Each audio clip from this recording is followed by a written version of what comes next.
Hello friends, welcome back to our channel Irin Joya vlogs. তো সামনেই দেখছেন মাছ ভাজা হচ্ছে। এটা হচ্ছে পার্শে মাছ। পার্শে মাছ মা খেতে ভালোবাসে, তাই জন্য মা আজকে বানাতে চলেছে সর্ষে পোস্ত দিয়ে পার্শে মাছের ঝাল। তো ফার্স্টেই পার্শে মাছটাকে নুন হলুদ মাখিয়ে সর্ষের তেলে বেশ কড়া করে একটু ভেজে নিয়েছে। তারপর সেই তেলেই মা দিয়েছে কালো জিরে। দুটো মাছ দেখে প্লিজ ভাববেন না যে মোটেই দুটো মাছ বানাচ্ছে, দাঁড়ান বলছি। তারপর তো এবার তেলের মধ্যে কালো জিরে দেওয়ার পর সর্ষে, সাদা সর্ষে আর পোস্তর যে বাটাটা ছিল সেটা দিয়ে সামান্য জল দিয়ে মা এটাকে একটু কষিয়ে নিচ্ছে। কারণ সর্ষেটা তো আপনারা জানেন, সে কালো সর্ষে হোক বা সাদা সর্ষে হোক, ঝাঁঝ তো একটু থাকেই। তো দেখছেন এটাকে একটু কষিয়ে নিয়ে এবার এই সর্ষে পোস্তর মধ্যে দিয়ে দিল হলুদ গুঁড়ো, লঙ্কা গুঁড়ো। চাইলে আপনারা আর একটু বেশিও লঙ্কা গুঁড়ো দিতে পারেন, কিন্তু এখানে পরিমাণটা কম বলে অল্প দিয়েছে। আর দুটো কাঁচা লঙ্কা চিড়ে দিয়েছে, আর দিয়েছে সামান্য টমেটো কুচি। এটা দিয়ে ভালো করে নেড়ে চেড়ে নেবেন। আরও 4-5 মিনিট এটাকে কষতে দেবেন। যত কষবেন তত বেশি ভালো হয় খেতে। তো হ্যাঁ, এবার বলছি, আমি আর বাবা মাছ অত খাই না, অত পছন্দ করি না। আমার মা হচ্ছে মাছ খেতে খুব ভালোবাসে।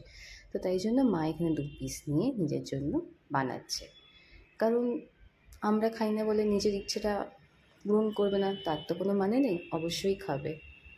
তো এবার দেখছেন এখানে বেশ কষানো হয়ে গেছে, তেলও ছেড়ে দিয়েছে। এবার এর মধ্যে দিয়ে দিল আন্দাজ অনুযায়ী নুন।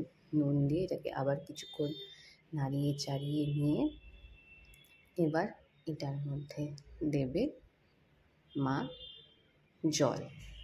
কারণ এটা ভাত দিয়ে খাওয়া হবে, তো একটু জল দিয়ে একটু গ্রেভি টাইপের রেখে তাহলে ভাত দিয়ে খেতে সুবিধে হবে। একটু সামান্য ঝোল তো রাখবেন, এক গাদা জল দিয়ে এক বাটি স্যুপের মতন ঝোল বানিয়ে খাবেন না, ভালো লাগবে না। তো এখানে দেখছেন যে ঝোলটা এখানে একদম রেডি হয়ে গেছে। আর তার মধ্যে ভাজা পার্শে মাছটা দিয়ে একটু ওলট পালট করে নিল, যাতে মাছের মধ্যে গ্রেভিটা যাতে ঢোকে আর মাছের মধ্যে যাতে সেই টেস্টটা আসে মশলার।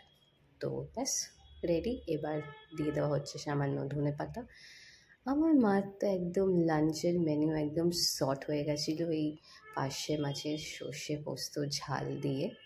তো যদি আপনাদের ভালো লাগে তো প্লিজ একটা লাইক শেয়ার কমেন্ট অবশ্যই করবেন। আর যারা এখন অবধি আমাদের channel Irin Joya vlog subscribe করেননি, অবশ্যই সাবস্ক্রাইব করে দেবেন। Till then, by.